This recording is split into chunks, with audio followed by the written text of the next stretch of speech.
桃园大园有一个民众哦，顶个月29，甲人约伫厝邻的工厂要买电线，涉嫌疯抢400万。伊不满讲，警方明明是有查到嫌犯，也毋过无随甲人掠起来。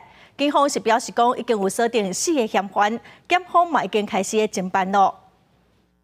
光头白日竟然互抢劫，监视器翕到桃园大园区一名姓林的查甫人，顶个月29，伫家己工厂门口，互一个查甫人约喷辣椒水，要将伊手中底有400万现金的牌影。姓林查甫人2摆跋倒伫涂骹，也互对方共党的开车想要甲伊弄，互伊惊到要死。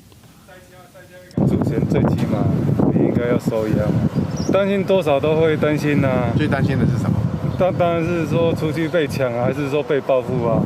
根据了解，受害的林先生平常时也是做长区买皮，下昼忙收购电线，伊记着手甲脚的空喙。讲出事发迄天，原本是要甲祖嫌进行交易，毋过对方根本就是想要抢劫，好加在现金是保掉的。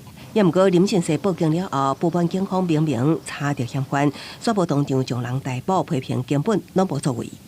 本分局已查缉2名嫌犯到案，另外已锁定2名其他涉嫌人身份。本案已经报请这个桃园地检检察官指挥，持续侦办查缉中。